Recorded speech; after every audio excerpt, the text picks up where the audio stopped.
Hey guys, welcome to another video at Ground Zero Vibes, where we discuss real topics that help us make better life decisions. I wish I had a me when I was making my mistakes, so I am here for you.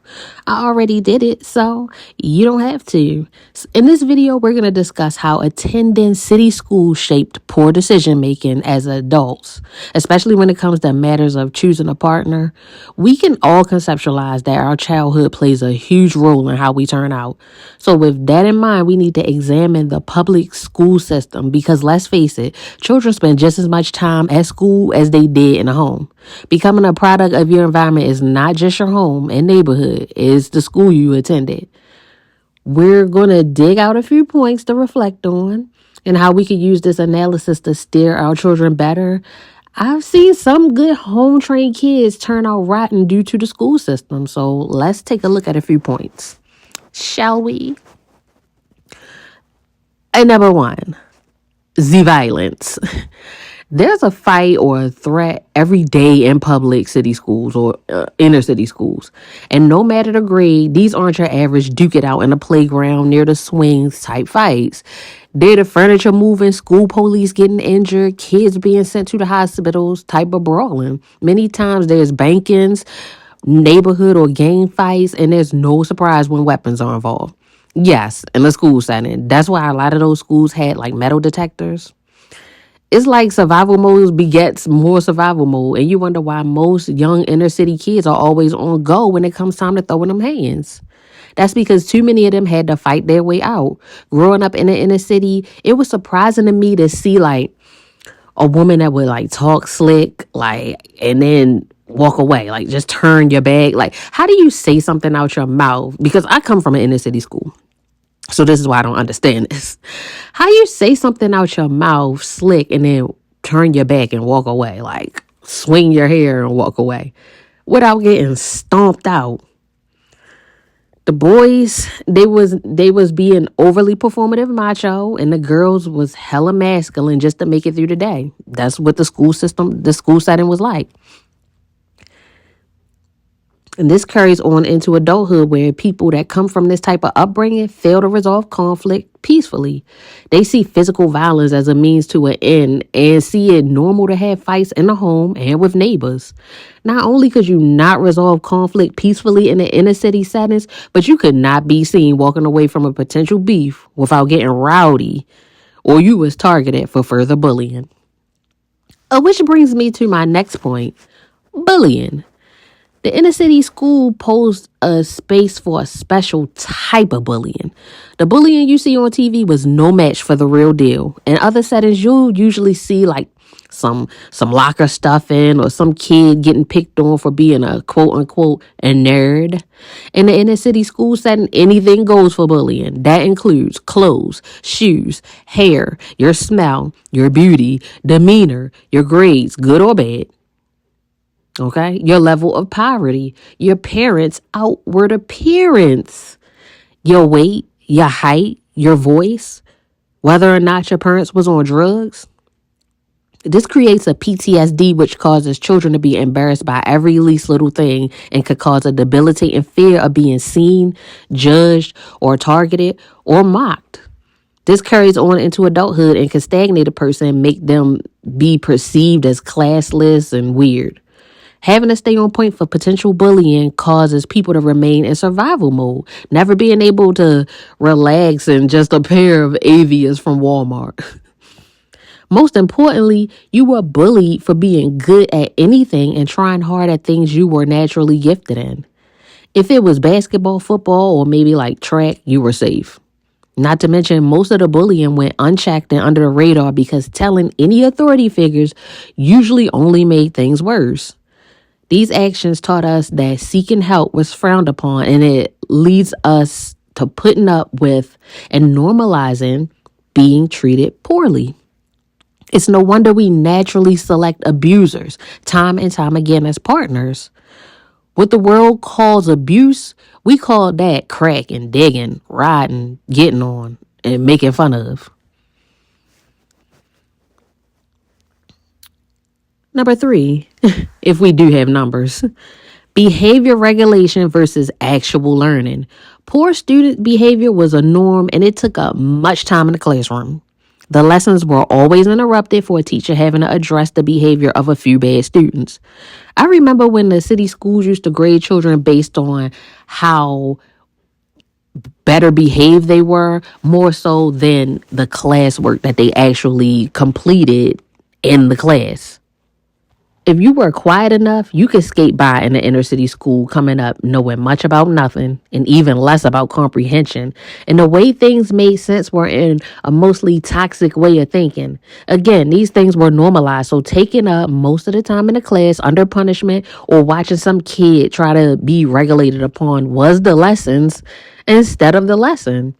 If the parents were called, we got to see either a shit show of them disciplining their child or a shit show of the apple not falling far from the tree. Either way, this student usually inspired more bad seeds to grow due to all the attention he was getting. Remember, his or her behavior is a reflection of what's going on at home and or cry for attention. This inspired more children to get attention by way of acting out, which they take into adulthood. Not worried much about shame because unruly behavior was a norm. It was honorable even because in a twisted way, showing off got them the attention needed. This is why our students come out behind the curve, many making it to college not knowing nearly half as their counterparts. I remember not learning fractions and number placements. Like that just was a weird time for me. And these were fundamental things needed to understand the rest of a subject going forward. So in other words, yes, inner city kids collectively are missing the bar education wise because to begin with, they don't have a handle on behavior nor the issues at home which invoke the poor behavior. Number 4, kids be freaky as hell. Many inner city kids, the parents, they're busy in survival mode trying to keep up with the bills, or worse yet, they're absent. The children have no guidance, but free range to go exploring or getting explored on. There's sexual pressure in elementary school. Yes, elementary school. So the children aren't arriving at puberty with natural confusion. Many of them have already explored some form of sex before puberty. The girls aren't taught the sacredness of their womb, and the boys, they aren't taught the responsibility and reservation around picking girls to hunch on. Already early on, this feeds baby mama and baby daddy culture. Kids be seeing too much too soon and be indulged in matters of adulthood, but they have no relationship with potential hobbies or extracurricular activities, something that kids should be doing.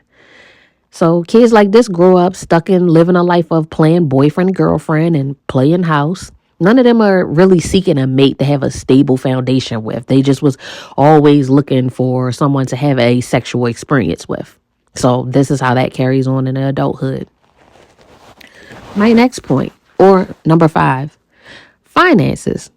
I don't think I need to go into why improper teaching about finances hold inner city children back. I don't think this impacts only inner city children, but I do feel they are the deepest in the hole because of it. The only way inner city children see money is in terms of like a job, and because many of them grew up afraid to explore their talents and natural gifts due to the bullying. Not to mention there wasn't many programs to support them with that. These kids grow up to pursue any job that's hiring. They may fall into careers by accident, and very few know anything about investing and sustainability of a family structure. They feel destined to be broke. This is why the 50-50 talking point is so insulting to them, because they feel out of control of their own financial literacy and status. They feel behind. Number 6, popularity. In many cases, the popular children were the ones who received the most attention because of having to be disciplined and called up on a lot. So if you think about it, the bad kids were the popular ones in many situations. The quiet or well-behaved children, they were overlooked a lot. So on the totem pole of attraction, it seemed like the bad kids could get things popping by way of garnering attention. And attention and money are subconsciously related, because whatever can harvest attention, eyes, or like focus, can get paid. This subconsciously leads women to believe they want the thug or the bad boy because he stands a stronger chance at protection, because, he's bad, and bringing in money. If nothing else, attention, which is clout. Same for the guys. The more outspoken the woman is, the easier she is to obtain because she's going to guide you with her words and her attitude. This is how the selection process is spun in favor of the toxic people. Therefore, more toxic relationships based on looks and the attention of the outside world. My last point, I believe. Nutrition. Nutrition was usually improper, and even if children were poor and hungry so they could only eat at school, like I said, children were bullied for almost anything, including eating lunch or breakfast. Yes, it definitely was a thing that if you actually ate the school food, you were considered like poor, childish, or weird. Kids mainly resorted to eating a bunch of junk food from the corner stores or 7-Eleven or somewhere like that. Or worse yet, they starved all day. I would go so far to say some of the bad behavior was just kids being hella hangry, stomachs growling, so they just had to make outbursts to mask the noise. On top of that, the children started off growing into poor health due to all the processed foods and the snacks or overeating after school, or binge eating. No one had like a nice salad or fruit or sandwich from home they could actually eat in peace at lunchtime because of the bullying. So lunchtime was more like recess for zoo animals. And don't even get me started on food fights, which led to actual real fights, which led to actual beef. But anyway, I'm gonna leave it at that for now. Maybe I'll do a part 2 when I think about some more, because public city schools was definitely a humdinger. Like, did you go to an inner city school? Can you relate to any of these points? What are some of the traumas or challenges your schools posed which resulted in bad decisions, or realizing that when you got to the real world, some of the things that you came up seeing or doing in those schools was just not normal?